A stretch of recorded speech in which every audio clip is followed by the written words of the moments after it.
मैं युवा था तो कभी मृत्यु का विचार भी नहीं करता था, और अब जब वृद्ध हो गया हूं तो मृत्यु सदा ही भयभीत करती रहती। मैं क्या करूं? क्या मृत्यु से छुटकारा संभव है? रामनाथ, मृत्यु से तो छुटकारा संभव नहीं, लेकिन ये तुमसे कहा किसने कि तुम मरोगे? तुम न तो पहले कभी मरे हो, न अब मर सकते हो। जो मरता है वह तुम नहीं हो, कोई और है। देह मरती है, वह तो आवरण है। मन मरता है, वह सूक्ष्म आवरण है। इन दोनों परिधियों के भीतर जो बैठा है, जो मालिक, वह न तो जन्मता है न मरता है। बहुत बार ये जीवन घटा है, कुछ तुम नए नहीं हो। बहुत बार आए और बहुत बार गए हो, लेकिन भीतर जो बैठा है वह शाश्वत है। न उसे जन्म छूता है, न मृत्यु उसे छूती। जब तक तुम उस भीतर के अंतर्यामी को न जान लोगे, न पहचान लोगे, तब तक ये भय सताएगा। और जब व्यक्ति युवा होता है तो स्वभावतः मृत्यु की चिंता नहीं पकड़ती। क्यों पकड़े? आदमी इतना दूरदृष्टि नहीं। आदमी की दृष्टि बड़ी ओछी है, बड़ी छोटी। बस जरा सा देखता है 2-4 कदम आगे।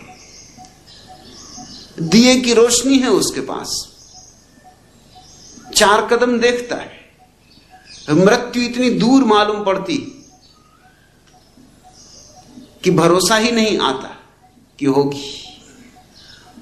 और मन बड़ा चालबाज है।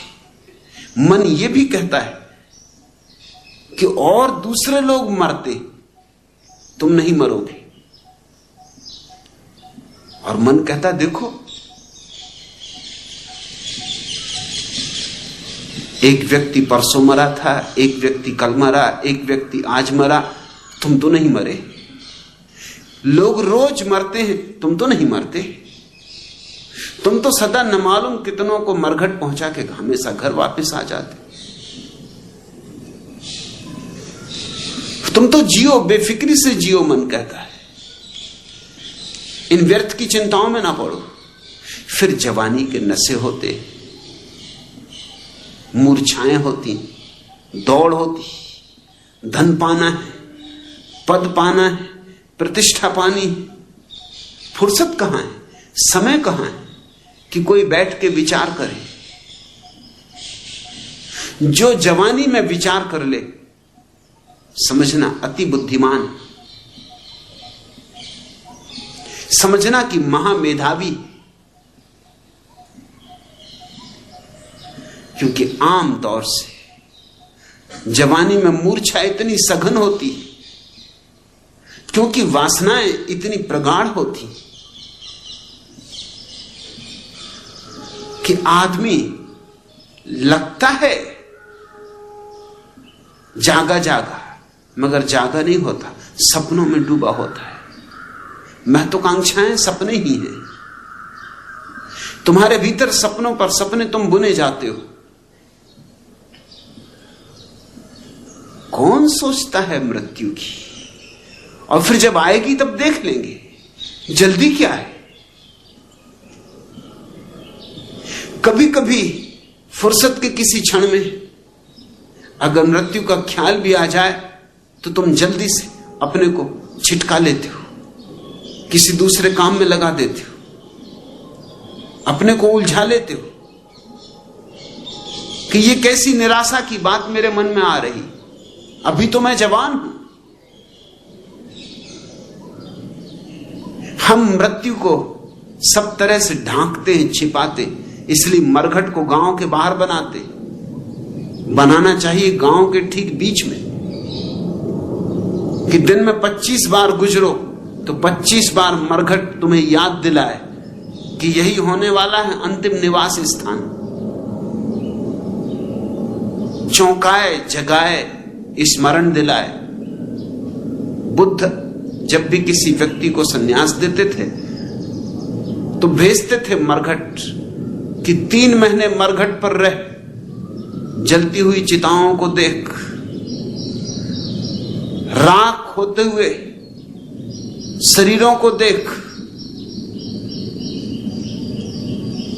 एक ही ध्यान कर कि यह है परिणति जीवन की, यह है निष्पत्ति सब आपाधापी की, सब दौड़ धूप की, सब पड़ा रह जाता है और क्षण भर में आदमी राख हो जाता है। 3 महीने तक मरघट पे बैठकर रोज सुबह से सांझ, दिन और रात मुर्दों को जलते देखना, तुम कैसे बचा सकोगे? स्मरण आ ही जाएगा कि यही अवस्था मेरी भी होनी है, आज नहीं कल। और जिसको मृत्यु का स्मरण आ गया वह सौभाग्यशाली, क्योंकि मृत्यु के स्मरण के साथ ही जीवन में क्रांति घटती। जब ये याद आ जाती कि ये देह तो जाएगी, तभी हमारा देह से तादात्म्य छूटता है, तभी हम देह से अपना मोह छोड़ते हैं। जो मिटना ही है उससे क्या मोह बांधना, जो छूट ही जाना है, जो छूटा ही है, अब गया तब गया, उसे क्या पकड़ो, क्यों पकड़ो? क्यों ना हम उसकी तलाश कर लें जो कभी नहीं छूटता? क्यों ना हम शाश्वत को खोजें? क्यों ना हम शाश्वत पर अपनी निगाहें टिकाएं?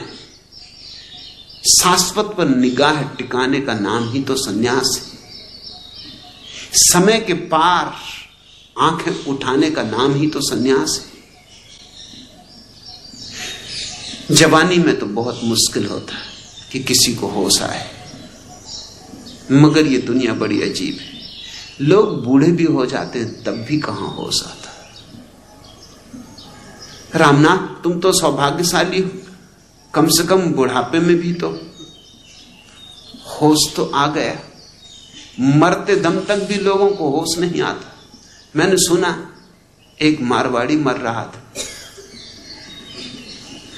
ध्यान रखना, मारवाड़ी को भी मरना पड़ता है।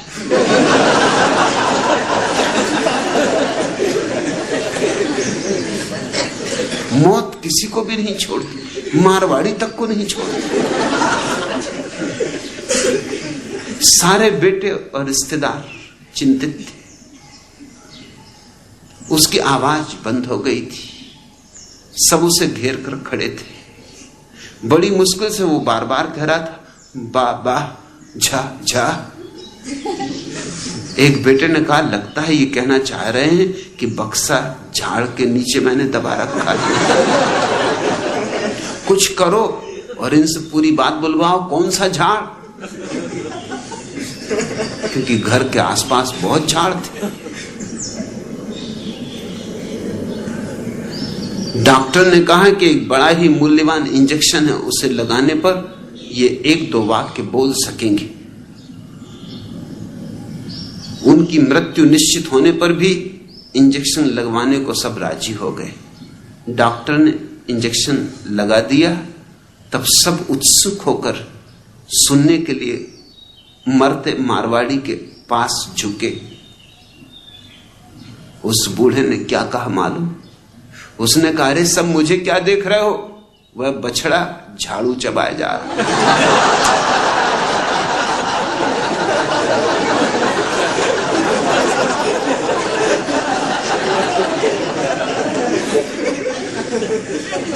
रामनाथ, चलो अच्छा हुआ बुढ़ापे में भी कम से कम याद तो आने लगी कि मृत्यु है। इस याद को झुटलाना मत, इस याद को भुलाने की कोशिश मत करना। यह याद उपयोगी है, इसका उपयोग कर लो। बुद्धिमान तो वही है जो हर चीज का उपयोग कर ले। इसको भी सीढ़ी बना लो, मृत्यु कीमती चीज है। अगर दुनिया में मृत्यु ना होती तो सन्यास ना होता, अगर दुनिया में मृत्यु ना होती तो धर्म ना होता, अगर दुनिया में मृत्यु ना होती तो परमात्मा का कोई स्मरण ना होता, प्रार्थना ना होती, पूजा ना होती, आराधना होती ना होती, न होते बुद्ध, न महावीर, न कृष्ण, न क्राइस्ट, न मोहम्मद। यह पृथ्वी दिव्य पुरुषों को तो जन्म ही ना दे पाती, मनुष्यों को भी जन्म ना दे पाती। यह पृथ्वी पशुओं से भरी होती। यह तो मृत्यु ने ही झकझोरा। मृत्यु की बड़ी कृपा है, उसका बड़ा अनुग्रह है। मृत्यु ने झकझोरा, याद दिलाई। बुद्ध को भी स्मरण आया था मृत्यु को ही देखकर। एक मरे हुए आदमी की लाश को देखकर पूछा था अपने सारथी से, इसे क्या हो गया? उस सारथी ने कहा कि यह आदमी मर गया। बुद्ध ने कहा, क्या मुझे भी मरना होगा? सारथी झिझका। कैसे कहे? बुद्ध ने कहा, झिझको मत, सच सच कहो, झूठ ना बोलना। क्या मुझे भी मरना होगा? मजबूरी में सारथी को कहना पड़ा कि कैसे छिपाऊं आपसे। आज्ञा तो यही है आपके पिता की कि आपको मौत की खबर न होने दी जाए, क्योंकि बचपन में आपके ज्योतिषियों ने कहा था कि जिस दिन इसको मौत का स्मरण आएगा उसी दिन ये संन्यास्त हो जाएगा। मगर झूठ भी कैसे बोलूं? मृत्यु तो सबको आएगी, आपको भी आएगी मालिक। मृत्यु से कोई कभी बच नहीं सका है। मृत्यु अपरिहार्य है। बुद्ध ने उसी रात घर छोड़ दिया, क्रांति घट गई। जब मृत्यु होने ही वाली है तो हो ही गई। तो जितने दिन हाथ में है इतने दिनों में हम उसको खोज लें जो अमृत है। रामनाथ, अगर मृत्यु से भय लग रहा है तो अशुभ नहीं है, शुभ हो रहा है। पूछते हो मैं क्या करूं? मृत्यु से भय लगे तो ध्यान के अतिरिक्त करने को और कुछ है ही नहीं। अब ध्यान में डूबो, अब संन्यास में रंगो, अब जीवन को समाधि में रूपांतरित करो, ताकि तुम्हारा शाश्वत से संबंध हो सके, ताकि तुम अपने भीतर उसको देख सको जो कभी नहीं मरता। उसको देखोगे तो ही भय जाएगा, उसको पहचानोगे तो ही भय जाएगा। अच्छा हुआ बूढ़े हो गए, अभी न होगा मेरा अंत। जवानी तो इसी तरह की बातों में जीती। अभी न होगा मेरा अंत, अभी अभी ही तो आया है मेरे वन में मृदुल वसंत। अभी न होगा मेरा अंत। हरे हरे ये पात, डालियां कलियां कोमल गात। मैं ही अपना स्वप्न मृदुल कर फेरूंगा निद्रित कलियों पर, जगह एक प्रत्युष मनोहर। पुष्प पुष्प से तंद्रालस लालसा खींच लूंगा मैं, अपने नवजीवन का अमृत सहर्ष सींच दूंगा मैं। द्वार दिखा दूंगा फिर उनको, हैं मेरे वे जहां अनंत। अभी न होगा मेरा अंत। मेरे जीवन का यह है जब प्रथम चरण, इसमें कहां मृत्यु है, जीवन ही जीवन। अभी पड़ा है आगे सारा यौवन, स्वर्ण किरण कल्लोरों पर बहता रे बालक मन। मेरे ही अविकसित राग से विकसित होगा बंधु दिगंत। अभी न होगा मेरा अंत। जवानी तो झूठी बातें कहने में बड़ी कुशल है, बूढ़ापन नहीं छिपा पाता। कैसे छिपाए? पैर डगमगाने लगते, शरीर अस्थिपंजर होने लगता है, श्वास लड़खड़ाने लगती, मौत की पहली पगध्वनियां सुनाई पड़ने लगती। इसने निर्झर बह गया है, रेत ज्यों तन रह गया है। आम की यह डाल जो सूखी दिखी, कह रही है अब यहां पिक या सिखी। नहीं आते पंक्ति में वह हूं लिखी, नहीं जिसका अर्थ जीवन दह गया है। दिए हैं मैंने जगत को फूल फल, किया है अपनी प्रभा से चकित चल, पर अनस्वर था सकल पल्लवित पल। ठाठ जीवन का वही जो ढह गया है, अब नहीं आती पुलिन पर प्रीतमा। श्याम तृण पर बैठने को निरुपमा, बह रही है हृदय पर केवल अमा। मैं अलक्षित हूं यही कवि कह गया है, स्नेह निर्झर बह गया है, रेत ज्यों तन रह गया है, जीवन दह गया है। ठाठ जीवन का वही जो ढह गया है, मैं अलक्षित हूं यही कवि कह गया है। जिन्होंने जाना है उन्होंने तुम्हें सदा ही जगाने की चेष्टा की कि जागो, मौत द्वार पर खड़ी दस्तक दे रही, और कितने ही भागो कितने ही बचो बच न पाओगे। लेकिन जो अपने भीतर जाता है वह पार हो जाता है। तुम पूछते हो रामनाथ, क्या मृत्यु से छुटकारा संभव है? मृत्यु से छुटकारा तो संभव नहीं, लेकिन मृत्यु का अतिक्रमण संभव है। मृत्यु तो घटेगी, बुद्ध को भी मरना होता है, महावीर को भी मरना होता है, राम को भी और कृष्ण को भी। मृत्यु से तो छुटकारा संभव नहीं, लेकिन मरने की भी एक कला है, जैसे जीने की कला है। मरने की कला है शांत मौन ध्यान में मरना। जीने की भी वही कला है, ध्यान से जियो, जितने दिन शेष हैं ध्यान में जियो, शांत मौन जागे हुए, ताकि शांत मौन जागे हुए मर भी सको। जो शांत मौन मरने में समर्थ हो जाता है वो जानता हुआ मरता है कि मैं नहीं मर रहा हूं। वह जागा हुआ मरता है कि देह छूटी मन छूटा, मगर मैं तो वही का वही हूं। चैतन्य तो वैसा का वैसा है, अछूता। चैतन्य की इस शाश्वतता को जिसने देख लिया उसके जीवन में आनंद की बरखा हो जाती। फूल ही फूल झर जाते अमृत के, वैसे ही फूल तुम्हारे जीवन में भी झर सकते। मृत्यु के इस भय का उपयोग कर लो, इसे शत्रु मत मानना, यह मित्र है। मृत्यु भी मित्र है